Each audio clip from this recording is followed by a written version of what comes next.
Hey, what's up guys? It is me, the Gaming Pig, and today I'm going to be reviewing the Five Nights at Freddy's console ports.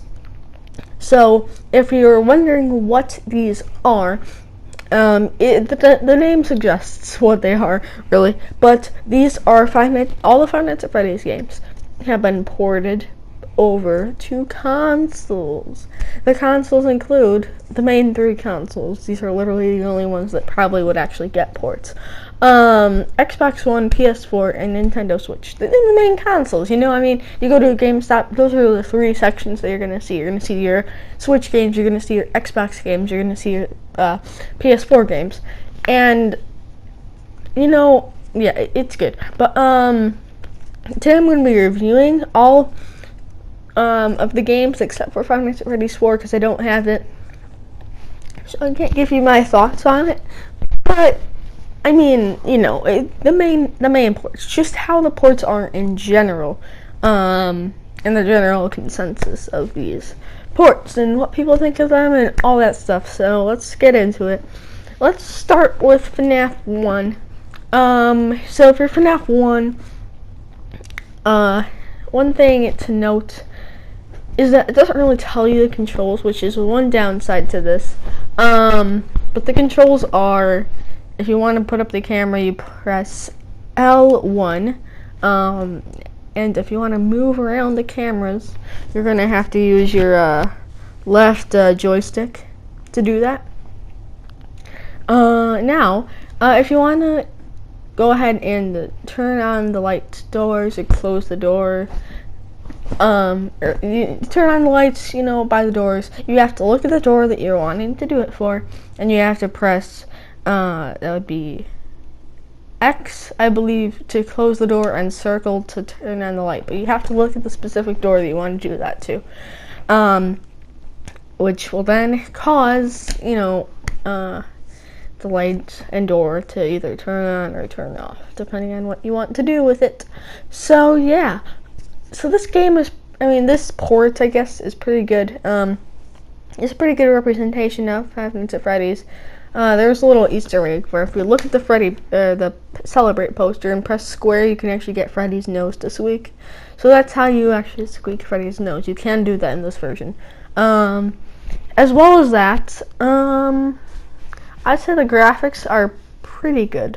Now this is a Click Team game. This is an indie computer game. So I don't think that, you know, like, the graphics are going to be spot on and ported, but you can definitely tell the lower end. They're not bad. After a while, you get used to them, but at first, it's definitely going to be like, whoa, that's a little weird. But yeah, at first, but then it gets normal, okay? So, yeah, I guess let's move on to the next game, Five Nights at Freddy's 2. There's a bit more to talk about with that, because there's a bit more controls, and there's actually a few issues with that game. In Five Nights at Freddy's 2 ports for console. So let's get into the controls for Five Nights at Freddy's 2 console. So you're going to want to press L1 again to put up the camera, and R1 to put up your mask. And you're going to want to look at, again, the specific thing that you want to flash your light at, and you have to press X. So, you know, it's a common theme with this, that you actually have to look at what you're doing. Look at the door that you want to flash your light at to do it, which makes sense. It's not like there's a specific button for each of the places, which makes sense. And you can press the same button to do that on your cameras. If you want to flash your light on your cameras, you just press X to do that, but you do it when you're up on your cameras. And to wind the music box, you're going to hold a circle, and you have to be on the prize corner camera to do that, just so you know. So you can get some death cutscenes with this. Like, if you get a jump scare, you can get a little, like, mini game that you can play, but I have not got any of them yet, so I don't really know how it works. But if I were to guess, because this is how it is for Five Nights at Freddy's 3, you use, of course, your joystick and you just move around. It's pretty self-explanatory. So yeah, but this game is pretty good. The phone guy's voice does not work that well. His voice sounds very muffled. It sounds like he has a cold or something. And one thing to note with all of these games, if you want to mute phone guy, you press triangle. And I know that some of you guys aren't on PS4, but just note that, think about this. The buttons are going, okay, so look at the PlayStation controller, and then look at your controller, and whatever buttons are in the same place as what I'm talking about is going to be the one that you're going to have to press. It's pretty simple, but yeah. But yeah, anyway, so Phone Guy's voice doesn't sound very good. You can't squeak Freddy's or honk Freddy's nose on this one. You can't press square to do so when looking at the poster. I've tried. You can't, as far as I know. But yeah, I guess it's pretty good. It's not as good as FNAF 1. There was a bit more issues with this one. So let's move on to Five Nights at Freddy's 3.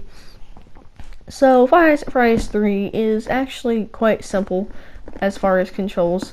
So you're going to, again, press L1 to put up your camera, or to put up your maintenance tab, and you can, like, of course, reboot your systems.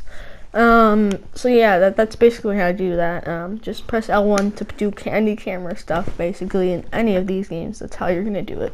And in FNAF 4, there's no cameras, so it's a lot different. But in FNAF 3,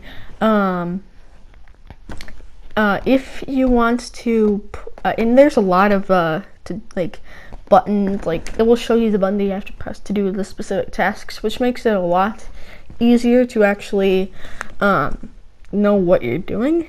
So yeah, that's very good. I like the user experience with that game. Like, it helps you know what to actually do, which FNAF 1 didn't do at all. FNAF 2 kind of did, and FNAF 3 does most prominently.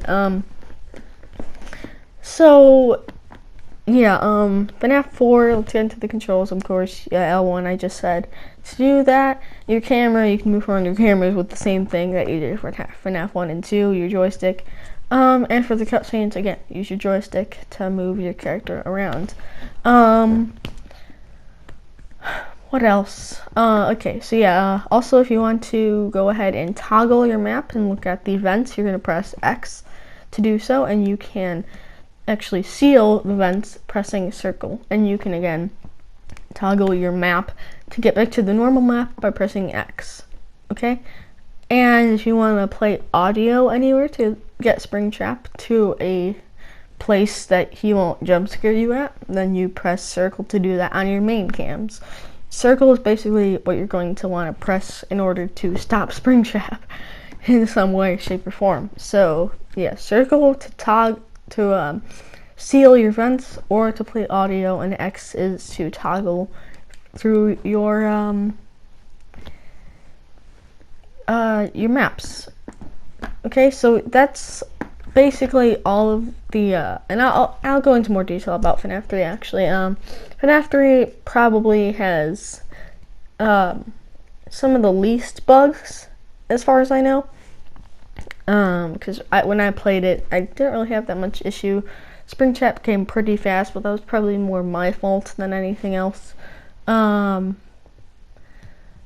it's good. The graphics looks nice. Probably a little nicer than FNAF 1, I would say, just because, But yeah, FNAF 3 is pretty good, and I would recommend it, as well as FNAF 1. FNAF 2 is a little more buggy, so I don't know if I can recommend it, but it was still a fun game to play on the PS4. So that's probably gonna do it for today's video, guys.